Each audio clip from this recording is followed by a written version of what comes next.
मैं जब छोटी थी आपके इतनी, तब मुझे लगता था कि मैंने पुलिस ऑफिसर होना चाहिए। हमारे घर में भी शिवाजी महाराज होने चाहिए, लेकिन हम प्रयास ही नहीं करते। बहुत बार बोलते कि ये महिलाएं क्या करेंगी, लेकिन हम महिलाएं हैं, इसीलिए ये कर सके। महिलाएं बिल्कुल डरती नहीं है। सफलता एक चुनौती है, इसे स्वीकार करो। क्या कमी रह गई देखो और सुधार करो।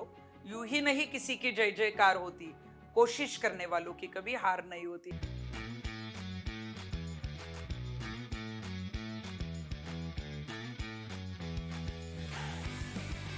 आज एक नया दिन, एक नया पॉडकास्ट और एक नए इंसान। Hello and welcome back to the Chivika show. मैं हूँ आपकी होस्ट चिविका और आज का एपिसोड कुछ ट्रूली स्पेशल होने वाला है। सोच के देखिए, एक ऐसी इंसान जो बिना डरे उन जगहों में गई, चाहा, पहले किसी भी औरत को जाने नहीं दिया जाता था, जो पुरानी सोच को सामने खड़ी हुई और कहा व्हाई नॉट, जो फियरलेस है, बोल्ड है और अपने हक के लिए कभी रुकी नहीं। क्या आप गेस कर पा रहे हो कौन है ये? चलिए आपको ज्यादा वेट नहीं करवाते।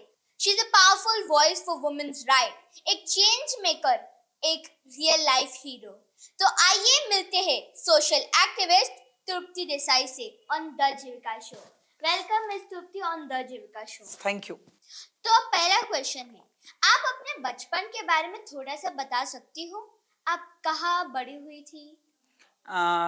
मैं एक सर्वसाधारण फैमिली से हूँ, और जब मेरा जन्म हुआ तो उसके बाद तो कर्नाटक और महाराष्ट्र जो बाउंड्री है, निपानी करके गांव है जो महाराष्ट्र में फेमस है, क्योंकि वहाँ पे जो है वो बहुत सारा सीमा प्रश्न के ऊपर जो है वो आंदोलन हुए, और वहाँ पे मेरा जन्म हुआ है। और वहाँ पे हर बार मैं संघर्ष देखती थी, और उसके बाद जैसे जैसे बड़ी होती गई, हमारे घर में तो सब पूजा करते हैं, आध्यात्मिक है, तो हमारे घर में संस्कार अच्छे दिए गए। लेकिन हमारे माँ और पापा ने कभी भेदभाव नहीं किया।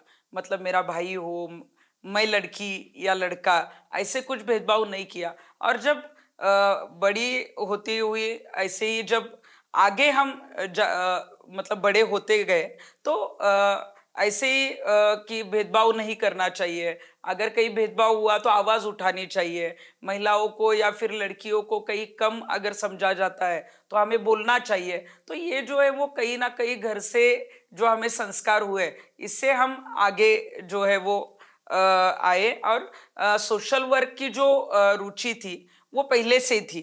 और फिर मैं पूना में आई, पूना में आकर फिर स्कूल कॉलेज किया। और कॉलेज में भी जब मैं थी तो कॉलेज में सोशल वर्क करती थी। मतलब मेरी फ्रेंड्स कॉलेज में जब थी तो कुछ ना कुछ हमें पॉकेट मनी मिलता था, और पॉकेट मनी जब मिलता था तो सब कोई शॉपिंग के लिए जाते थे, या फिर मूवी देखने जाते थे, या फिर कहीं ना कहीं घूमने जाते थे। और मुझे जो पॉकेट मनी मिलता था तो वो मैं कहीं ना कहीं झोपड़पट्टी में जाती थी।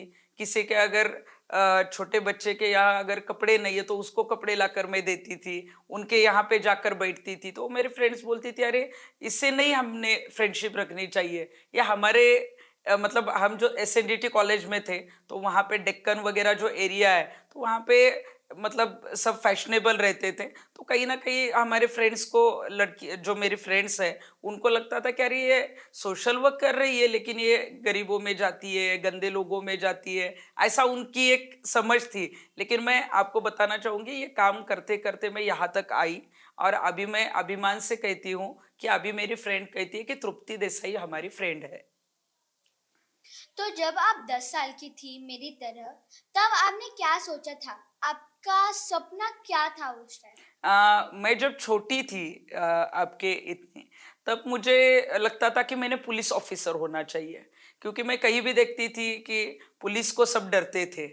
हाँ, मतलब हम जब, हाँ, गाड़ी चलाते हैं या रोड पे भी ट्रैफिक पुलिस आते हैं उनको डरते हैं, या फिर कहीं भी कुछ हुआ तो पुलिस आते हैं तो सभी डरते हैं। तो मुझे लगता था कि मैंने पुलिस ऑफिसर होना चाहिए। और जब मैं स्कूल से आगे जैसे मैं स्टडी करती रही, तो मैं 10th के बाद भी मुझे लगा था कि मैं उसकी एग्ज़ाम दूँ। लेकिन जैसे जैसे मैं सोशल वर्क में आगे काम करती रही तो मैंने कुछ एग्ज़ाम नहीं दी, लेकिन पुलिस ऑफिसर जो है वो एक सोशल काम ही करते हैं, लेकिन आज मुझे लगता है कि हम जो काम सोशल करते हैं, जो एग्रेसिवली काम करते हैं, तो हमारे जितने भी आंदोलन आपने शायद सुने होंगे, तो उसमें पुलिस जो है वो हमें प्रोटेक्शन के लिए अभी रहती है। हमें अगर हमने कुछ एग्रेसिव किया तो हमें डिटेन करने के लिए पुलिस रहती है। हमने अगर कुछ आवाज उठाई या फिर हम कहीं आंदोलन करने आने वाले हैं, तो कहीं ना कहीं पुलिस पहले ही खड़ी होती है। तो मुझे लगता है कि पुलिस होने से अच्छा मैं बहुत अच्छी एक सोशल वर्कर बनी हूँ, और सोशल वर्क में भी बहुत अलग अलग लोग काम करते हैं, लेकिन मैंने जो काम किया है या फिर हमारी भूमाता ब्रिगेड संगठन ने जो काम किया है, तो उसकी जो मतलब आपने देखा होगा कि नेशनल और इंटरनेशनल लेवल पे जो है उसकी दखल ली गई। और जैसे महिलाओं की एक संगठना जो एग्रेसिव काम करती है, तो वैसी बहुत कम संगठनाएं हैं। तो मुझे मतलब बहुत अच्छा लगता है कि महिलाओं के लिए कहीं ना कहीं हम लड़ रहे हैं, आगे आ रहे हैं, और हक और अधिकार की जो लड़ाई है वो हम आगे से अच्छे से जो है वो कर रहे हैं। तो मतलब जो स्कूल में जो सपने थे, तो वो कहीं ना कहीं आगे बदलते गए और बदलते गए, और अभी जो आंदोलन हुए, तो उसके बाद अभी हम यहाँ तक है। क्या ऐसा कोई मोमेंट था जब आपको लगा मुझे समाज में बदलाव लाना है? हाँ, एक बार हम घर में बैठे थे और शनि शिंगणापुर का जो मंदिर है, जो नगर डिस्ट्रिक्ट में है, और मैं भी भगवान की भक्त भक्त हूँ, और शनि भगवान के यहाँ पे महिलाओं को प्रवेश नहीं है, ऐसे हमने टीवी पर सुना। एक कॉलेज की लड़की जो है वो वहां पे तेल चढ़ाने गई, और तेल चढ़ाने के बाद मंदिर अपवित्र हो गया, ये ऐसे टीवी पर दिखाया गया। और महिला वहां पे गई, वो लड़की वहां पे गई, इसलिए गोमूत्र लाकर जो है वो मंदिर जो है वो क्लीन किया गया। तो हमने बोला कि भगवान के तो हम भी भक्त हैं, हमें राइट टू प्रे का अधिकार संविधान ने दिया है, हमारे घर में हमने कभी भेदभाव मतलब हमारे यहाँ पे नहीं हुआ है, और जब ऐसे कोई भेदभाव कर रहा है तो हमें वहां पे जाना चाहिए। ये सब टीवी पर जब हम देख रहे थे, तो हमने बोला कि मैं भी शनि भगवान की भक्त हूँ। शनि भगवान ने कभी भी नहीं कहा है कि मेरे यहाँ पे महिलाएं नहीं आनी चाहिए। शनि भगवान का जो जन्म है या किसी भी भगवान का जन्म है, वो जो है वो माँ की कोख से हुआ है। तो माँ का प्रतिनिधित्व कर रही जो महिलाएं हैं, उनको क्यों वहां पे एंट्री नहीं है? तो इस दादागिरी के खिलाफ हमने आवाज उठानी चाहिए। इसलिए हमने तय किया कि हमारी टीम जो है, मतलब तब हमारी बहुत बड़ी टीम नहीं थी 2015 में, लेकिन हम 4-5 महिलाएं हमने तय किया, और मैं उसका नेतृत्व कर रही थी। और तब हमने कहा कि वहां पे हम जाएंगे और विरोध करेंगे। हम वहां पे गए, हमने एंट्री करने मतलब शनि का जो चबूतरा है वहां पे अगर महिलाओं ने प्रवेश किया तो महिलाएं अपवित्र है, इसलिए भगवान जो है, भगवान के यहाँ पे नहीं जाना चाहिए, भगवान भी अपवित्र हो सकते हैं, ऐसी एक अंधश्रद्धा है जो बहुत सालों से चलती आ रही है। 400 साल की वो परंपरा है। फिर हमें वहां पे पुलिस ने अरेस्ट किया, हमें पुलिस स्टेशन लेके गए, वहां से हमें पूना छोड़ा गया। फिर भी हमने कहा कि फिर हम आगे आएंगे और फिर से आंदोलन करेंगे, क्योंकि ये हमारे हक और अधिकार की लड़ाई है। ये दादागिरी जो है वो हम बिल्कुल सहन नहीं करेंगे। फिर जैसे जैसे हम आंदोलन करते गए, तब हमें समझ में आ रहा है कि हम तो 21वीं सदी में आए हैं, लेकिन बदलाव लाने की कोई सोचता नहीं है, या बदलाव लाने के लिए कोई रास्ते पे नहीं उतरता है। तो हमने ये करना चाहिए। और फिर आगे हमने आंदोलन का जो है वो डेट डिक्लेयर की। उसके बाद भी हमें जो है वो मतलब नगर में पाबंदी लगाई थी, 144 जैसे सेक्शन नगर डिस्ट्रिक्ट में लगाए गए थे। हमें बहुत बार पुलिस ने अरेस्ट किया। ये आंदोलन नहीं होना चाहिए, इसलिए विरोध बहुत हुआ, क्योंकि महिलाएं जब आगे आती है, महिलाएं जब आवाज उठाती है, तो महिलाओं को रोकने के लिए कहीं ना कहीं ये एक जो मेंटेलिटी है, पुरुषी मेंटेलिटी है, तो वो पहले से मतलब सदियों से आ रही है। और उसका ही एक नियम जो है कि महिलाएं चबूतरे पे नहीं जानी चाहिए, महिलाएं गर्भगृह में मंदिर में नहीं जानी चाहिए। और ये सोच किसकी है? तो एक पुरुष मेंटेलिटी जो है, जो पहले से आ रही है, तो उसके विरोध में हम रास्ते पे उतरे। और हमें विरोध करने के लिए फिर महिलाएं रास्ते पे उतरी। मतलब ऐसा लोगों को लग रहा था कि ये महिलाओं के लिए आंदोलन चल रहा है, ये महिलाओं के हक की लड़ाई है और विरोध में महिलाएं हैं, तो महिलाओं को खड़ा किया गया। महिलाओं का आंदोलन यशस्वी नहीं होना चाहिए, इसलिए महिलाओं को घबराया गया। शनि भगवान का वो मंदिर था, इसलिए उनको कहा गया कि अगर यहाँ पे महिलाएं 400 साल से नहीं आ रही है, अगर अभी वहां पे अगर एंट्री हुई या प्रवेश शुरू हुआ तो भगवान का कोप हो जाएगा। शनि भगवान की 7.5 आपके महिलाओं को लगेगी, और कहीं ना कहीं फिर अंधश्रद्धा है, महिलाएं कहीं ना कहीं घबराती है, और इसलिए हमारे विरोध में जो है वो यहाँ पे आई थी। लेकिन हमने कहा था कि ये संविधान ने दिया हुआ अधिकार है, जो जेंडर इक्वालिटी का अधिकार है। अगर पुरुष वहां पे दर्शन के लिए जा सकते हैं तो महिलाओं ने भी जाना चाहिए, अगर महिलाएं नहीं जा सकती तो वहां पे पुरुषों ने भी नहीं जाना चाहिए। और यही हमारी लड़ाई थी। फिर हमने सरकार से वो मांग की, सरकार से भी सीएम को जो है वो वहां पे कहना पड़ा कि जो संविधान है उससे हमारा महाराष्ट्र चलता है, हमारा देश चलता है। संविधान ने दिया हुआ अधिकार हम महिलाओं से छीन नहीं सकते। ये हमारा जो मामला है फिर वो कोर्ट में भी गया।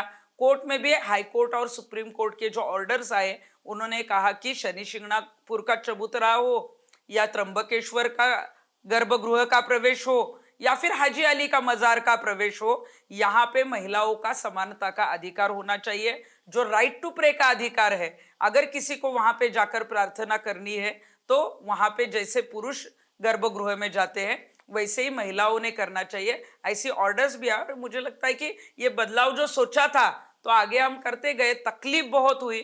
हम महिलाएं, जब मेरे जैसी महिलाएं जो इस आंदोलन का नेतृत्व कर रही थी, तो हम अभी देखते हैं कि 21वीं सदी में सोशल मीडिया ज्यादा है, तो सोशल मीडिया के माध्यम से ट्रोलिंग हुआ, हमें जो है वो चारित्र्य हनन करने का जो है बहुत प्रयास किया गया। जब हम नहीं सुन रहे थे तब हमारे ऊपर जो है वो हमले किए गए, हमें जो है वो मारने की जो है वो कोशिश की गई। 2-3 बार ऐसे हमले हुए कि हमारा पुनर्जन्म उसमें हुआ है, लेकिन हम रुके नहीं। क्यों नहीं रुके? क्योंकि हम जब बोलते हैं कि सावित्रीबाई फुले जो है उन्होंने पहले जो है वो महिलाओं को शिक्षण दिया, या फिर वो पहली जो है वो मुख्याध्यापिका थी जो महिला स्कूल की थी, तब हम उनका सिर्फ जो है वो इतिहास दोहराते हैं या उनका जो है वो उदाहरण देते हैं। हम राजमाता जिजाऊ जो है उनका उदाहरण देते हैं कि हमारे घर में भी शिवाजी महाराज होने चाहिए, लेकिन हम प्रयास ही नहीं करते। जब कोई संकट आता है तो कहीं ना कहीं हम पीछे आते हैं। मतलब जब मौत का मामला आता है, मतलब हम जब केरला में शबरीमाला का हम आंदोलन कर रहे थे या हाजी अली में जब मुंबई में आंदोलन कर रहे थे, तब तो हमें इतना विरोध हुआ था कि हमें जान से मारने की जो धमकियां है वो सैकड़ों धमकियां हमें आई थी। वैसा हमला भी हमारे ऊपर हुआ था, लेकिन हमने तय किया था कि हम अगर सोशल वर्क कर रहे हैं तो कहीं ना कहीं हमें अगर इसमें मौत भी आती है तो हम बिल्कुल नहीं हटेंगे। और मुझे लगता है कि इतिहास सिर्फ पढ़ना नहीं चाहिए, तो इतिहास हमने खुद भी लिखना चाहिए। तो कहीं ना कहीं हम वो काम करते रहे, और जो 400 साल की परंपरा है, तो हमारे एग्रेसिव के आंदोलन के बाद 400 साल की परंपरा 4 महीने में जो है वो बंद हो गई। सुप्रीम कोर्ट के आदेश आए, हाई कोर्ट के आदेश आए, सरकार को जो है वो प्रतिज्ञा पत्र देना पड़ा कि जहां पे महिलाएं जाती है, जैसे पुरुषों को प्रवेश है वैसे ही महिलाओं को प्रवेश मिलना चाहिए। कहीं भी पुरुष और महिलाओं में जो भेदभाव नहीं होना चाहिए। और ये 2016 में हमने शनि शिंगणापुर का चबूतरा हो या त्र्यंबकेश्वर के गर्भगृह में जो प्रवेश का आंदोलन हो या केरला के शबरीमाला मंदिर में जो मेंस्ट्रुएशन पीरियड आता है इसलिए महिलाओं को पाबंदी थी, उसके खिलाफ भी हमने आंदोलन किया। वहां पे भी सुप्रीम कोर्ट के डायरेक्शंस आए और हमारे आंदोलन जो है वो यशस्वी हुए। जब हमने बोल्ड काम करना शुरू किया तब आपके फैमिली और दोस्तों का रिएक्शन क्या था? थोड़े शुरुआत को जब हमें धमकियां आती थी या फिर 2 बार हमले हुए तो कहीं ना कहीं मतलब मेरा पाँव फ्रैक्चर हुआ था, एक बार हाथ फ्रैक्चर हुआ था, कभी पुलिस ने बहुत बार अरेस्ट किया था, तो घर वाले थोड़े घबरा गए थे। लेकिन मुझे घर वालों ने कभी रोका नहीं। मतलब मेरे हस्बैंड है, उन्होंने भी कहा कि आप अच्छा काम कर रही है तो आपका जो टारगेट है उसके ऊपर ध्यान रखो। क्योंकि बहुत बार ये काम करते वक्त ऐसे हो रहा था कि सोशल वर्क करते वक्त सोशल मीडिया में हमारे ऊपर गंदे गंदे मैसेज या गालियां आ रही थी, ये गलत महिलाएं काम कर रही, या जब ये सब हम जब पढ़ते थे तो मुझे लगता है कि कहीं ना कहीं एक लगता था कि अरे हम जो कर रहे हैं वो करना है या नहीं करना है, आगे जाना है या नहीं जाना है। लेकिन हमारे घर के मेरे पापा हो, मेरी सासू माँ हो, या घर में सब, मेरा छोटा बच्चा था आपके जितना ही, 10 साल का तब था, तो मुझे अरेस्ट हुआ था। और जब मुझे नगर डिस्ट्रिक्ट में अरेस्ट हुआ, तब उसने टीवी पर ये देखा था, और तब वो स्कूल में जाता था। और तो उसने भी कहा था कि मम्मा मैं स्कूल में कल जाऊंगा, आपको नहीं भी छोड़ा तो मेरे टिफिन की चिंता मत करो, मैं बिस्किट्स लेकर जाऊंगा। तो मैं कहीं ना कहीं तब कह रहे, हमारे घर में अगर सपोर्ट मिल रहा है तो हमने बिल्कुल रुकना नहीं चाहिए। हम जो काम कर रहे हैं, हम अच्छा काम कर रहे हैं, नेक काम कर रहे हैं। तो अगर विरोध है, विरोध क्यों है? क्योंकि किसी को लड़ना नहीं है, जो लड़ रहा है उसे किसी को सपोर्ट करना नहीं है।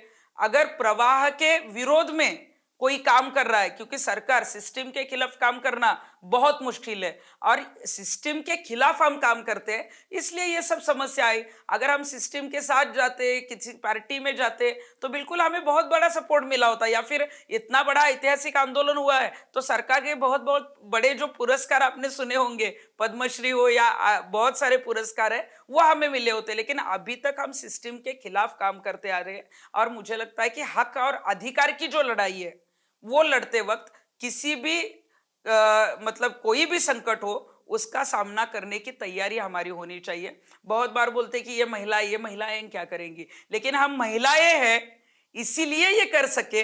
महिलाएं बिल्कुल डरती नहीं है, महिलाएं जो है वो आगे जाती है, लड़ती है। और हम जैसे आंदोलन जो लोगों को लगता था कि ये बिल्कुल यशस्वी नहीं होगा, तो महिलाएं जीतती भी है, महिलाएं इतिहास रचाती भी है।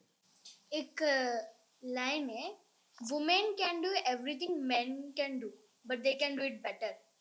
मुझे लगता है कि महिलाओं को एक वरदान मिला है जो भगवान से मिला है, और महिलाएं कहीं ना कहीं ज्यादा सहनशील है, महिलाएं ज्यादा काम कर सकती है। जो पुरुष नहीं करते वो भी महिलाएं कर सकती है। पुरुष करते वो तो महिलाएं करेंगी, लेकिन जो महिलाएं कर सकती है, कई काम पुरुष नहीं कर सकते। और इसीलिए हम अगर जब हम काम करते हैं, तो आप अभी वुमेन्स डे आता है, या फिर कई मतलब पॉलिटिशियंस हो, या सभी लोग सिर्फ बोलते हैं यत्र नार्यस्तु पूज्यन्ते तत्र रमन्ते देवता, लेकिन ये सिर्फ बोलने के लिए है। आप अभी देख रहे हैं कि बहुत सारी बलात्कार की घटनाएं हो रही है, बहुत सारी छोटी लड़कियां जो है उनके ऊपर रेप हो या फिर छेड़छाड़ हो, ऐसी घटनाएं घट रही है। अगर हम यत्र नार्यस्तु पूज्यन्ते, मतलब हम हमारे घर की जो महिलाएं हैं उनको देवी समान अगर हम मानेंगे, तो ऐसी घटनाएं होगी नहीं। इसलिए मुझे लगता है कि जेंडर इक्वालिटी जो है, जेंडर इक्वालिटी का संदेश जो है, वो सिर्फ बोलने के लिए नहीं है, तो वो घर से जो है वो शुरुआत से होना चाहिए। क्योंकि जब लड़का पैदा होता है या लड़की घर में पैदा होती है, तो हमारे महाराष्ट्र में तो मैं आपको बताऊंगी कि भेदभाव तो वहां से किया जाता है। मतलब अभी आपको भी पता है कि हमारे यहाँ पे अगर लड़का जन्म लेता है तो पेड़े बांटे जाते हैं, और लड़की जन्म लेती है तो कहीं ना कहीं बर्फी या फिर शुगर वो बांटी जाती है। तो मुझे लगता है कि जब जन्म होता है वहां से ही घर में जेंडर इक्वालिटी होनी चाहिए। लड़का हो या लड़की हो, किसी कोई भी भेदभाव ना करके, फिर वो पढ़ाई में हो या फिर कुछ भी, जो घर में अगर काम में भी बहुत बार हम, अभी मैं तो ग्रामीण भाग में भी बहुत काम करती हूँ, वहां पे भी अगर आप देखेंगे तो लड़के जो है वो रात को 10, 11, 12 बजे तक घर पे आते हैं, लेकिन लड़कियों ने 7 बजे से अंदर घर पे आना चाहिए। तो अभी तो लड़की आप देख रहे हैं कि आईटी सेक्टर में है, बहुत सारे। अभी तो हमारे देश की जो सबसे सबसे बड़ा जो पद है राष्ट्रपति, वो वहां पे महिलाएं हैं। अभी डे हो या नाइट हो, महिलाएं काम करती है।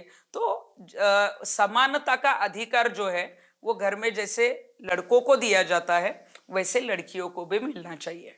यस, तो आजकल आपका एक नॉर्मल डे कैसे दिखता है? अभी तो ये आंदोलन होने के बाद बहुत सारे लोगों तक हम पहुंचे। हमारी जो हमारे जो आंदोलन की जो प्रसिद्धि है वो नेशनल इंटरनेशनल लेवल तक गई।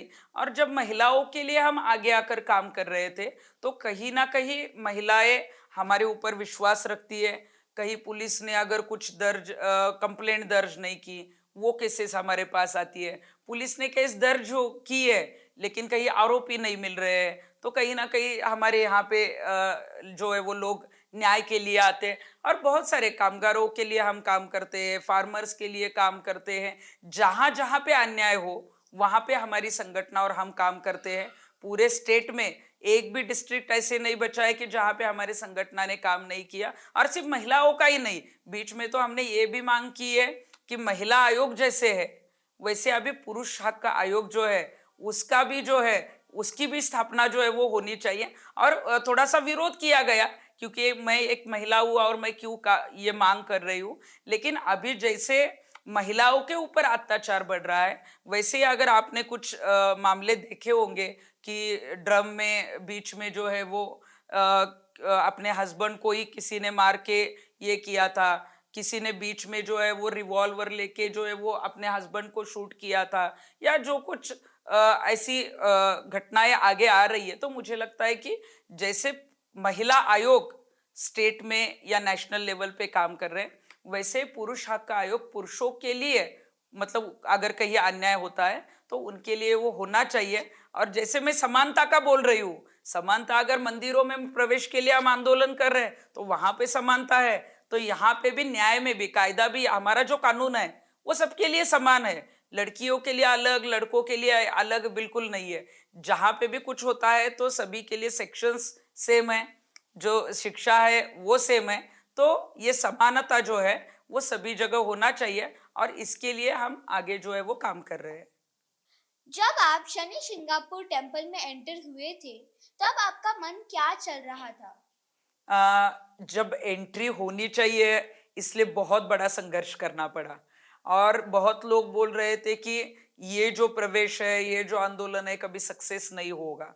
मतलब जब हम आंदोलन कर रहे थे तो हमारे घर वालों को भी उन्होंने बोला था कि आगे कुछ भी नहीं होने वाला है, आपकी बीवी हो या फिर मेरे पापा को बोला था कि आपकी जो बेटी है उसको शांत रहने के लिए बोलो। लेकिन जब एंट्री हुई, जब वहाँ के जो है वो दरवाजे खोले गए महिलाओं को, तो बहुत अच्छा लगा।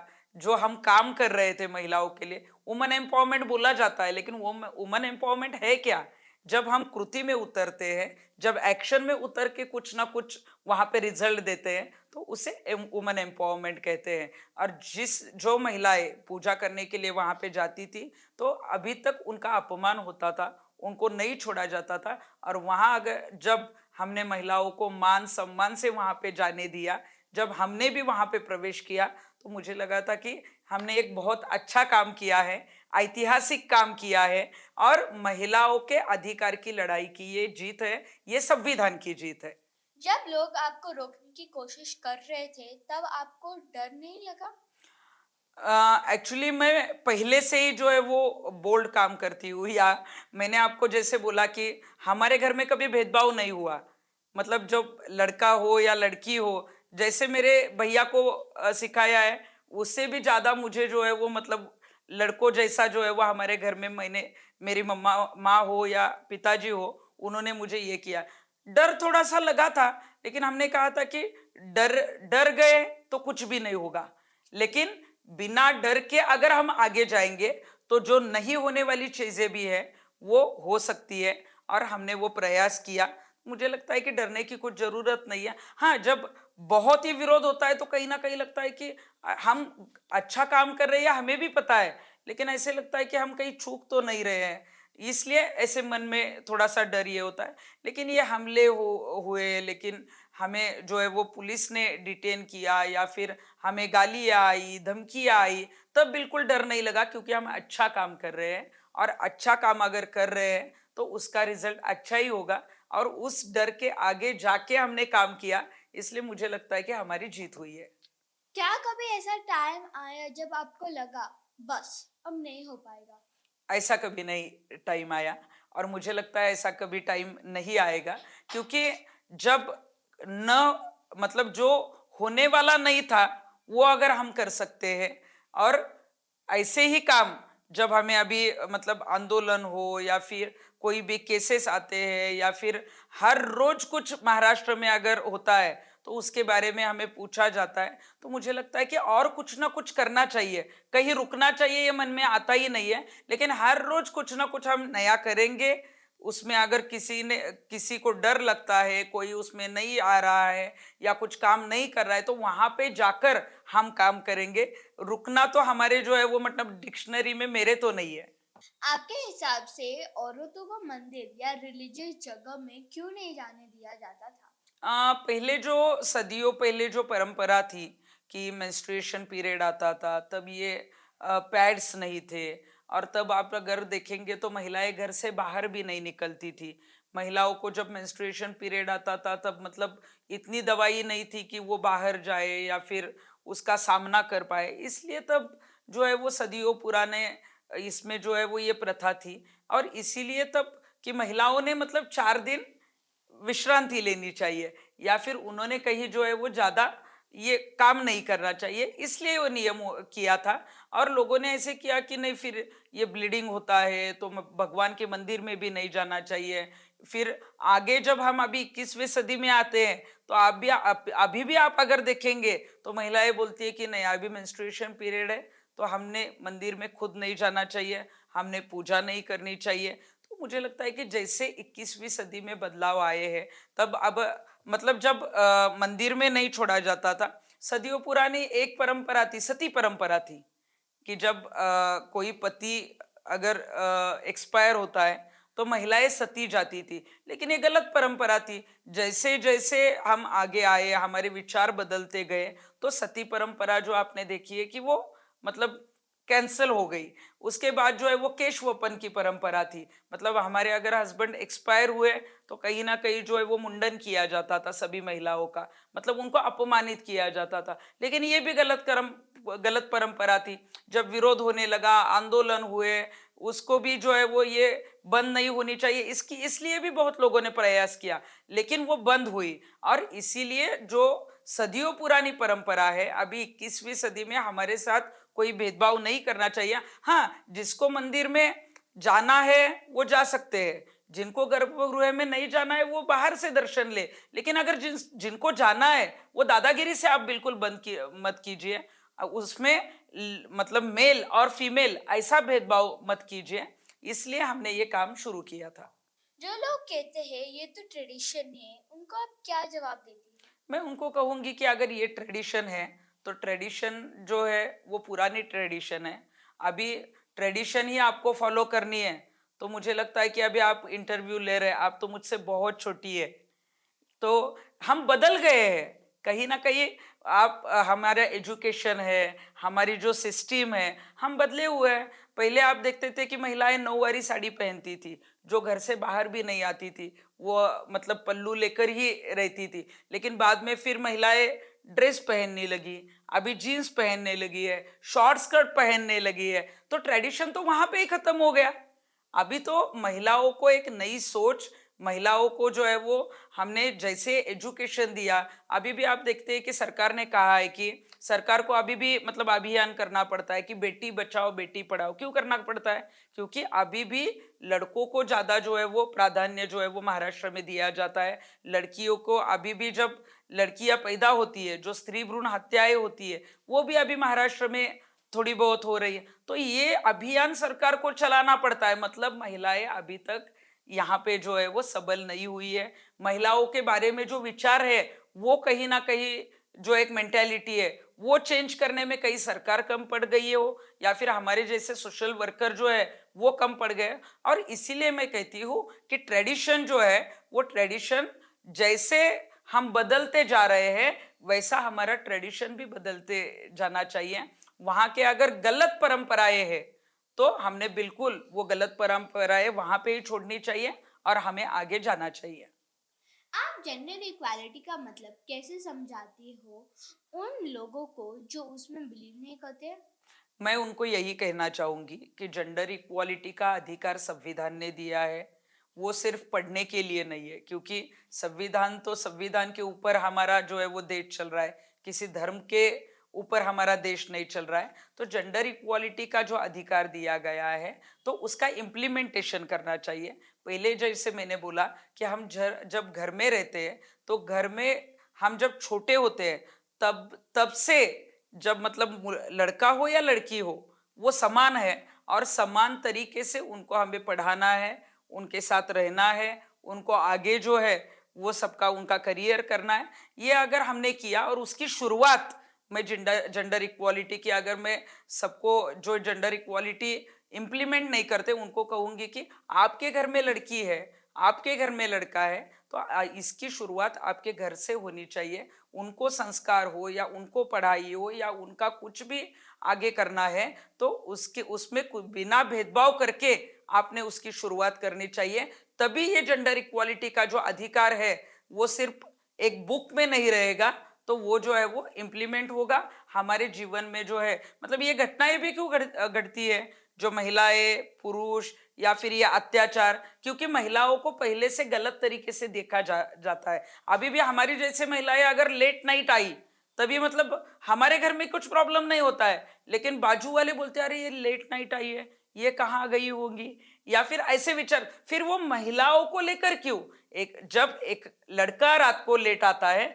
तो उसे वैसे नहीं देखा, अरे ये तो उनका लड़का है वो आया होगा, लेकिन लड़की आती है तो ये कहाँ जाती है, ये क्या करती है, घर वाले इसे क्यों नहीं बोलते। अभी तो मैंने जैसे आपको बोला कि जैसे डे के शिफ्ट है, वैसे नाइट शिफ्ट भी महिलाएं करती है, लेकिन अभी भी मेंटेलिटी वो चेंज नहीं हुई है। तो वो मेंटेलिटी चेंज करने के लिए घर से जेंडर इक्वालिटी की शुरुआत होनी चाहिए।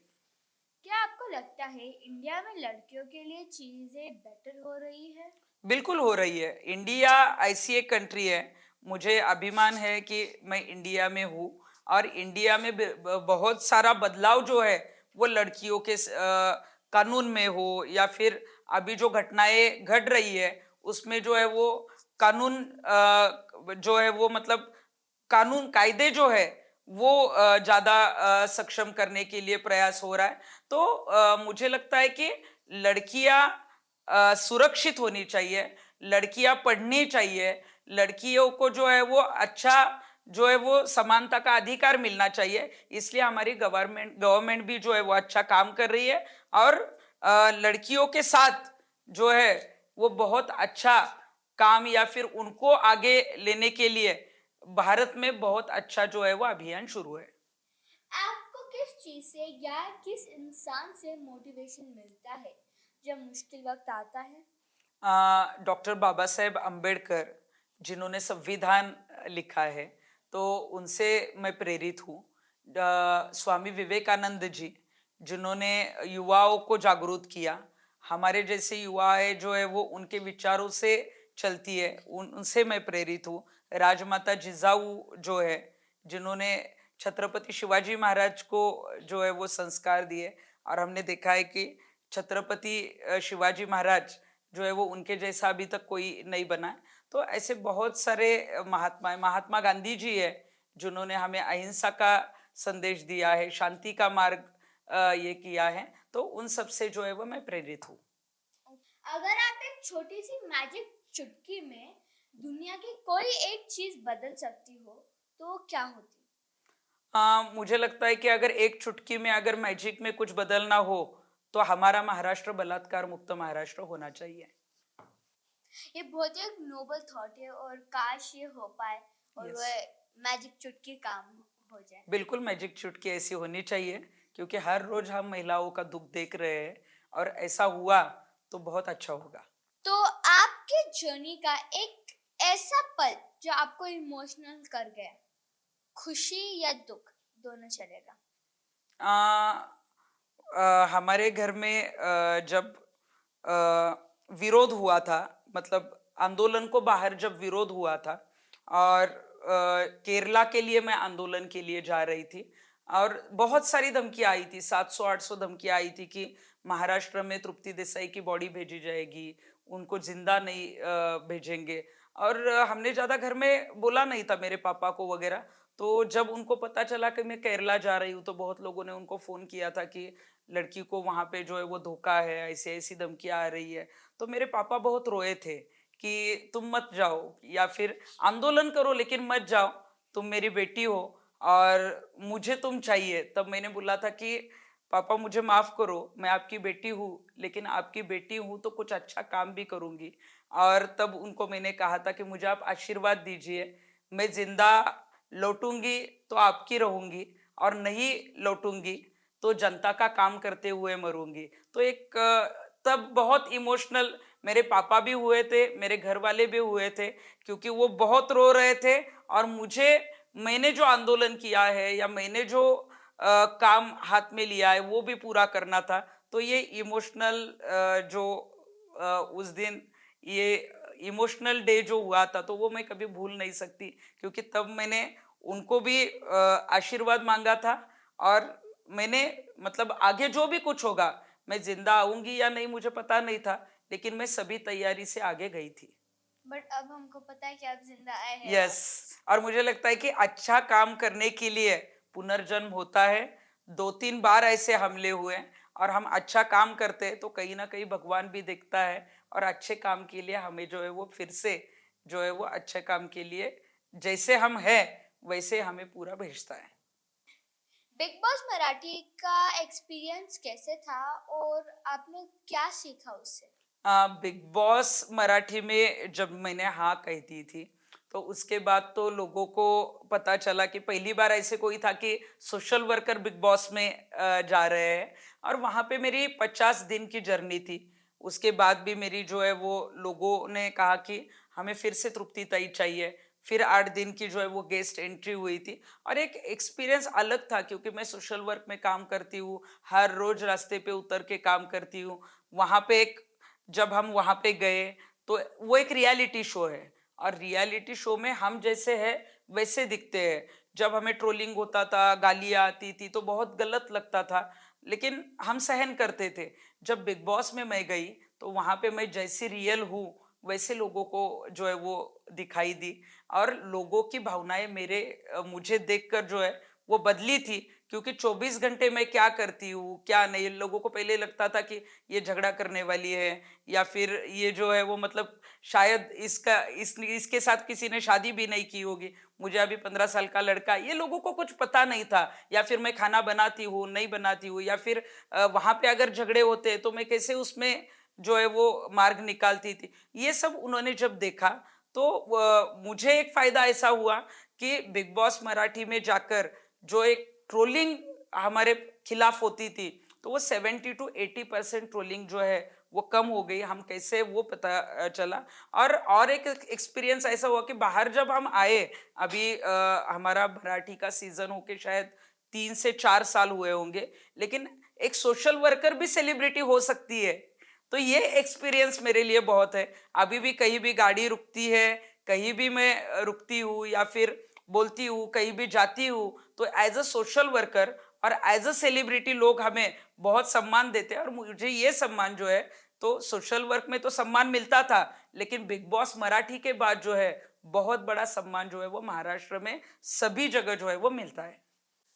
तो अब हम एक छोटा सा रैपिड फायर राउंड करेंगे। मैं आपको कुछ क्वेश्चंस पूछूंगी, आपको 5 सेकंड के टाइम लिमिट में उसको ओके। आंसर करना है। आपको जितना जल्दी कर सकते हो, जो कि आपको पहले सोचा थे, आपको आंसर करना है।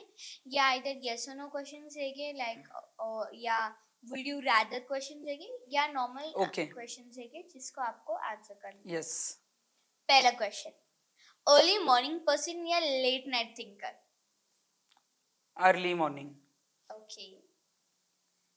आपके दोस्तों के हिसाब से एक वर्ड जो आपको डिस्क्राइब करता है, आपके हिसाब से नहीं, आपके दोस्तों के हिसाब से। Tom boy. ओके। कोल्हापुर या पुणे, फेवरेट जगह? कोल्हापुर। ओके। साड़ी, सलवार या जीन्स, किसमें आपको सबसे ज्यादा पावरफुल होती है? सलवार। ओके। एक एक्टिविस्ट या लीडर जिसे आप सबसे ज्यादा रिस्पेक्ट करते हो? एक्टिविस्ट। ओके। तो आपने रैपिड फायर के राउंड को टाइम, कुछ क्वेश्चन में टाइमर स्टार्ट करने के पहले ही आंसर कर दिया था। जी। क्या आपको लगता है कि मेरे जैसे बच्चे भी बदलाव ला सकते हैं? जीविका, अभी आप तो 10 साल की है, और मुझे लगता है कि आप मेरा इंटरव्यू ले रही है, ये बहुत बड़ा बदलाव है। और ये शुरुआत है। ऐसा बहुत बड़ा बदलाव जो है वो आपके जैसे बच्चे कर सकते हैं। अभी तो हम इस क्षेत्र में 20-25 साल हो गए काम कर रहे हैं, लेकिन अभी जो ये देश है उसकी जो लड़ाई है ये युवाओं के हाथ में है। और आपके जैसे बच्चे जो है वो देश का भविष्य है। तो आप ही सब भी सबसे ज्यादा बदलाव जो है वो ला सकते हैं। एक यंग लेडी जो डर के कारण बोल नहीं पा रही, उसके लिए आप क्या कहना चाहेंगी? एक तो अभी नवरात्र आ रही है। हम माँ देवी काली की पूजा करते हैं। हम दुर्गा माँ की पूजा करते हैं। लेकिन दुर्गा माँ की पूजा क्यों करते हैं? दुर्गा माँ ने क्या किया था? काली माँ ने क्या किया था? तो वही दुर्गा माँ का जो स्वरूप है वैसी ही शक्ति हमने धारण करनी चाहिए। तो मैं जो लड़कियां ऐसे डर रही है या आगे आकर नहीं लड़ रही है, उनसे मैं यही कहूंगी कि अभी डरना नहीं है, लड़ना है। वाह, that's a really nice line. Thank you. तो आपकी लाइफ का सबसे अच्छा एडवाइस क्या रहा है जो आप किसी ने दिया हो? एक्चुअली हम अगर लाइफ में कुछ काम करते हैं और आगे जाते हैं तो एक महिला होकर, मैं तो महिलाओं का मुद्दा लूंगी, क्योंकि जब महिला होकर कुछ हम काम करते हैं आगे जाते हैं तो विरोध होता है, हमें पीछे जो है वो खींचा जाता है। हम जब कुछ अलग काम करते हैं तो हमें जो है वो विरोध करने का प्रयास किया जाता है। तो मैं यही कहूंगी कि कहीं भी रुकना नहीं चाहिए। हम जो काम कर रहे हैं, हमारा जो एक लक्ष्य है कि हमें ये पूरा करना है, तो वहां पे लक्ष्य जो है वो केंद्रित होना चाहिए। और हमने प्रयास जो है वो बिल्कुल हमारा हमारा रुकना नहीं चाहिए। मतलब हम बोलते हैं ना कि सफलता एक चुनौती है, इसे स्वीकार करो, क्या कमी रह गई देखो और सुधार करो। यूं ही नहीं किसी की जय जयकार होती, कोशिश करने वालों की कभी हार नहीं होती। और इसलिए कोशिश करनी चाहिए, आगे जाना चाहिए। अगर हम रुक गए तो हमारी और अपॉर्चुनिटी क्या मतलब हमारा वेट कर रही है हमें पता भी नहीं चलता है। इसलिए प्रयास कहीं नहीं रुकना चाहिए। प्रयास हम करते गए तो हमने जो सोचा है उससे भी अच्छा हमारी दुनिया में भी जो है वो लिखा होता है। करेक्ट। तो आपका एक मैसेज जो आप पूरी दुनिया को देना चाहती है, यही अभी इस वक्त। मैं दुनिया को यही कहूंगी कि कहीं भी जेंडर का भेदभाव नहीं होना चाहिए। महिलाएं आगे आ रही है, लड़ रही है, और उनको मैं सभी को कहना चाहूंगी कि महिलाओं का सबलीकरण जो करना है, जो वुमन एम्पावरमेंट करना है, तो उसकी शुरुआत आपके घर के महिलाओं से कीजिए। ये जो आगे जो अभी कहीं पे घटनाएं होती है, पुलिस स्टेशन में मामले दर्ज हो रहे, तो ये क्यों हो रहे हैं? क्योंकि हम हमारे घर से शुरुआत नहीं कर रहे हैं। और इसीलिए महिलाओं को मान सम्मान दीजिए। सिर्फ देवी की पूजा नहीं, तो देवी जैसा ही महिलाओं के साथ जो है वो बर्ताव कीजिए, उनकी भी पूजा कीजिए। उनका अगर कहीं वो गलत है तो उनको समझाकर जो है वो आगे बढ़ने के लिए प्रोत्साहन दीजिए। और अगर आप ऐसे करते रहे तो बिल्कुल, आज तो मतलब महिला, हमारी देश की महिला जो है वो राष्ट्रपति महिला है, ये अभिमान है। लेकिन कहीं ना कहीं ऐसे भी लगता है कि जिस महाराष्ट्र में मैं रहती हूँ उस महाराष्ट्र में अभी भी महिला मुख्यमंत्री नहीं हुई है। तो कहीं ना कहीं वो मेंटेलिटी फिर से आ रही है। बहुत सारी महिलाएं एमएलए है, बहुत सारी महिलाएं जो है वो मिनिस्टर है। तो अगर हम महिलाओं को मान सम्मान सिर्फ भाषण करने में या बोलने में देने से अच्छा है कि हम इम्प्लीमेंट करें। और कब इम्प्लीमेंट होगा? जब सभी जगह महिलाएं जो है वो क्लास 1 जगह जो है, मतलब वो क्लास 1 ऑफिसर हो या फिर पंत प्रधान हो या फिर मुख्यमंत्री हो या फिर जो भी कोई क्राइटेरिया में काम कर रहा है, वहां पे महिलाएं आगे आनी चाहिए। महिलाएं जो है वो स्ट्रांग है, वो प्रयास करती है, वो आगे आने के लिए जो है वो बहुत सारा जो है वो काम करती है। लेकिन उनको कहीं ना कहीं पीछे जो है वो खींचा जाता है। तो वो बिल्कुल, आप आपके घर में कोई भी महिला हो उनका मान सम्मान कीजिए, उनको माँ जैसा दर्जा दीजिए, उनको जो है वो प्रोत्साहन दीजिए।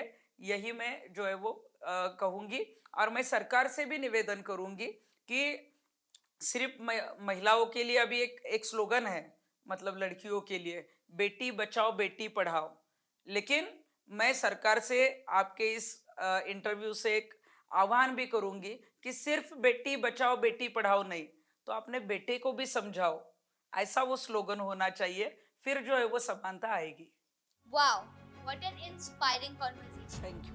तृप्ति देसाई ने हमें बताया कि हिम्मत सिर्फ बड़ी बातों में नहीं बल्कि सच बोलने में होती है, चाहे सामने कोई भी हो। उनके जर्नी ने ये प्रूफ कर दिया कि अगर आपके इरादे स्ट्रांग हो तो दुनिया की कोई भी दीवार आपको रोक नहीं सकती।